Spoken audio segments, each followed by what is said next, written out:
Coba deh lihat tangan Anda sekarang. Mungkin Anda sedang memegang ponsel, tablet, atau sekadar menggerakkan mouse. Sadarkah Anda kalau benda digital yang ringan ini sebenarnya adalah puncak dari jutaan tahun evolusi teknologi?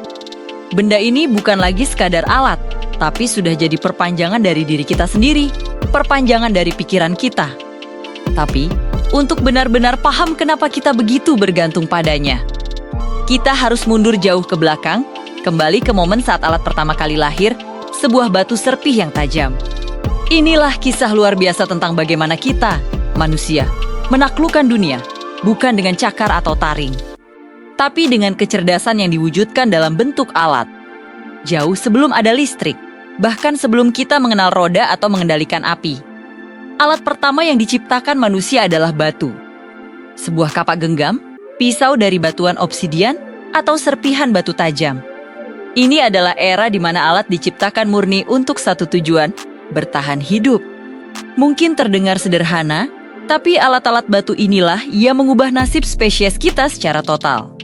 Sebelum ada alat, nenek moyang kita hanyalah pemakan sisa.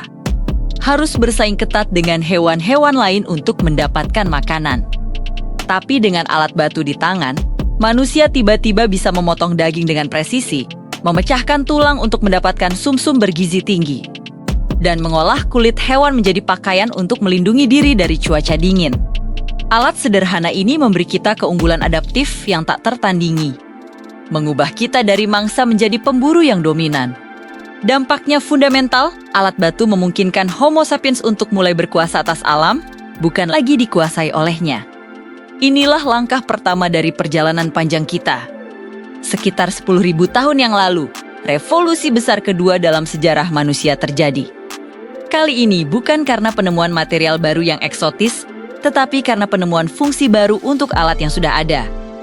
Penemuan pertanian, yang dimungkinkan oleh alat seperti cangkul dan bajak, adalah momen paling krusial dalam sejarah peradaban kita. Alat-alat yang terbuat dari kayu, tulang, dan kemudian logam yang mampu membalik dan menggemburkan tanah. Mengubah total cara hidup kita dari nomaden menjadi menetap. Mengapa ini begitu penting?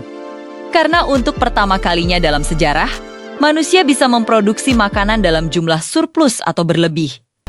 Kelebihan makanan ini berarti tidak semua orang harus menghabiskan waktunya bertani dari pagi sampai malam. Inilah pemicu lahirnya spesialisasi pekerjaan. Sebagian orang bisa menjadi pengrajin, prajurit, pemimpin, atau pemuka agama.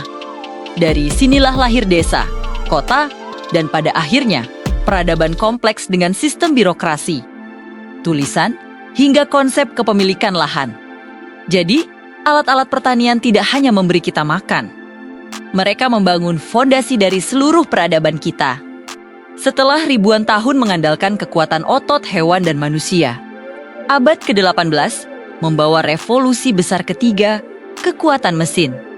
Dari mesin uap James Watt yang ikonik hingga alat mekanis harian seperti mesin jahit dan mesin ketik. Revolusi industri memindahkan sumber tenaga dari otot ke mesin. Dampaknya sungguh luar biasa dan mengubah wajah dunia selamanya.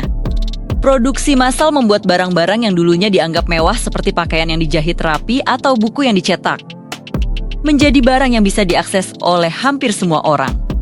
Waktu yang dibutuhkan untuk membuat sesuatu berkurang secara drastis, yang secara tidak langsung memberi manusia sesuatu yang baru dan berharga, waktu luang. Alat-alat ini secara efektif menggandakan, bahkan melipat gandakan kekuatan fisik kita ribuan kali lipat. Masyarakat yang tadinya agraris dan lambat berubah menjadi masyarakat industri yang dinamis, urban, dan serba cepat. Dunia kita mulai bergerak dengan kecepatan yang belum pernah terbayangkan sebelumnya. Dan sekarang, kita hidup di tengah-tengah revolusi keempat, era digital. Revolusi ini dimulai dengan penemuan kecil yang mengubah segalanya, transistor. Dari sana, alat-alat harian kita bertransformasi dari benda-benda mekanis yang besar dan berat menjadi perangkat pintar yang ringkas dan muat di saku. Smartphone yang mungkin sedang Anda gunakan untuk menonton video ini adalah buktinya.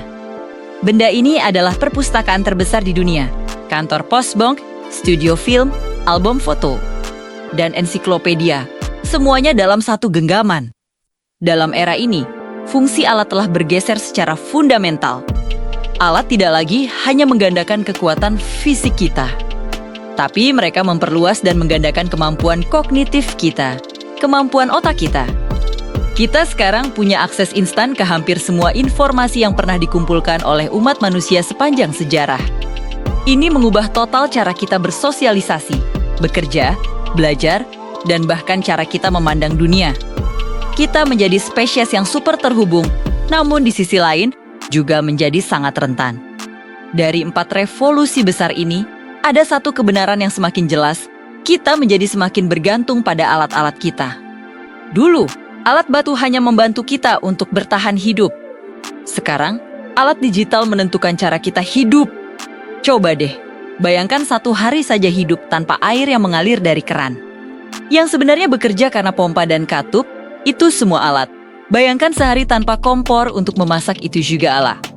Atau yang paling terasa, bayangkan sehari tanpa ponsel Anda, di mana seluruh ingatan digital, kontak sosial, dan akses informasi Anda tersimpan. Rasanya hampir mustahil, kan?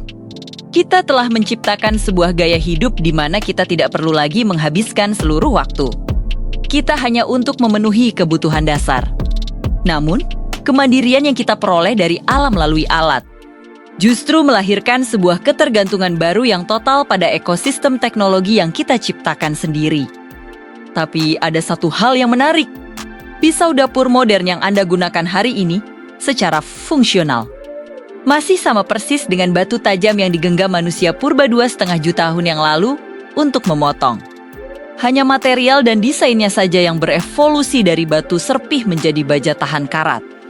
Ini menunjukkan bahwa meskipun alat terus berubah dan menjadi semakin canggih, satu hal tetap sama, kebutuhan kita untuk membentuk lingkungan sesuai keinginan kita.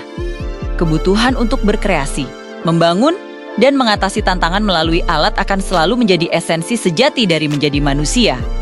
Perjalanan ini belum berakhir. Kira-kira seperti apa revolusi alat selanjutnya? Terima kasih sudah menonton.